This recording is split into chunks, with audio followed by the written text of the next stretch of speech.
கிறிஸ்துவுக்குள் பிரியமானவர்களே, தேசத்திற்காக ஜெபிக்க ஒரு அறைகூவல். வரும் ஆகஸ்ட் 15 வியாழக்கிழமை சுதந்திர தினத்தன்று காலை 10 மணி முதல் மதியம் 12 மணி வரை தேசத்திற்காக ஜெபம் இணையதளம் மூலம் நடைபெற உள்ளது.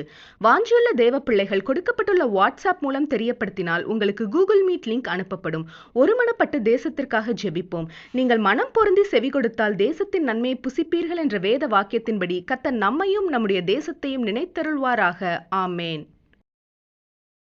தேசத்திற்காக ஒரு ஜெபம் என்கிற ஜெப வேலைக்கு நேராக இயேசு கிறிஸ்துவின் நாமத்தினாலே உங்களை வாழ்த்தி வரவேற்கிறேன். இன்றைய நாளிலும் உலக நாடுகளின் வரிசையிலே இன்றைக்கு காம்பியா தேசத்துக்காக நாம் ஜெபிக்க போகிறோம். காம்பியா என்பது ஒரு குடியரசு ஆகும். இது மேற்கு ஆப்பிரிக்க நாடாகும். ஆப்பிரிக்கா கண்டத்திலே இதுவே மிகவும் சிறிய நாடாகும். இதனுடைய தலைநகரம் பஞ்சுல். இந்த தேசத்துக்காக இன்றைக்கு நாம் ஜெபிப்போம். காம்பியா தேசத்தில் ஒரு முஸ்லிம் நாடாகும். பெரும்பான்மையாக முஸ்லிம் மதத்தை பின்பற்றுகிறவர்கள் இருக்கிறார்கள். 3.5% கிறிஸ்தவர்கள் இருக்கிறார்கள். மற்றும் இங்குள்ள மக்கள் தொகை சுமார் 28 லட்சத்துக்கு அதிகமான மக்கள். 37 மாவட்டங்களாக இந்த காம்பியா நாடானது பிரிக்கப்பட்டு இருக்கிறது. இந்நாட்டின் ரட்சிப்புக்காக, இந்நாட்டின் ஆசீர்வாதத்திற்காக, இந்நாட்டின் பாதுகாப்புக்காக இன்றைக்கு நாம் ஜெபிப்போம். நாம் யாவரும் கண்களை மூடி தேவனை நோக்கி பார்ப்போம். எங்களை நேசிக்கிறதான நல்ல தகப்பனே, இந்த நாளுக்காக ஸ்தோத்திரம். ஆண்டவரே, காம்பியா தேசத்துக்காக நாங்கள் தேவ சமூகத்தில் வருகிறோம். ஆண்டவரே, 37 மாவட்டங்கள் நிறைந்த இந்த தேசத்திலே கர்த்தருடைய ஆளுகை ஊற்றப்படும்படியாய் நாங்கள் ஜெபிக்கிறோம் சுவாமி. கர்த்தருடைய பாதுகாப்பு ஆண்டவரே இந்த தேசத்தை மூடிக்கொள்ளும்படியாய் நாங்கள் ஜெபிக்கிறோம் சுவாமி.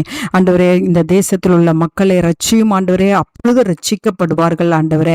அப்பொழுது உம்மை துதிப்பார்கள் ஆண்டவரே. ஆம் ஆண்டவரே, கர்த்தர் தாமே ஆண்டவரே உம்முடைய கரத்தை நீட்டி இந்த தேசத்தின் ஜனங்களை ஆண்டவரே உம்முடைய ரத்தத்தினாலே மீட்டு விட்டு உம்முடைய பிள்ளைகளாய் கர்த்தர் வைத்தருளும்படியாய் நாங்கள் ஜெபிக்கிறோம் சுவாமி.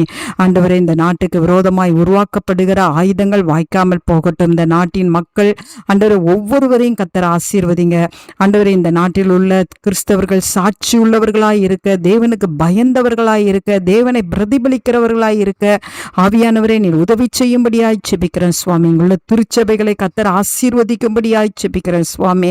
ஆண்டவரே, ஒருவரும் ஆண்டவரே பாவங்களுக்குள்ளாய் சிக்காதபடிக்கு, பாவத்தின் தண்டனை அதனாலே பெறாதபடிக்கு ஆண்டவரே கர்த்தர் காத்து கொள்ளும்படியாய் ஜெபிக்கிறேன். உம்முடைய ரத்தமானது ஆண்டவரே இந்த நாட்டை சுற்றிலும் தெளிக்கப்படட்டும்.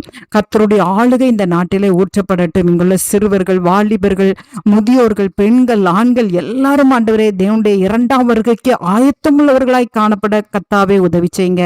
சுவிசேஷம் அறிவிக்கப்படாத இடங்களிலே சுவிசேஷம் அறிவிக்கப்பட கர்த்தர் ஒரு திறந்த வாசலை தந்திருளும்படியாய் இயேசுவின் மூலம் ஜெபிக்கிறேன் நல்ல பிதாவே. ஆமேன், ஆமேன்.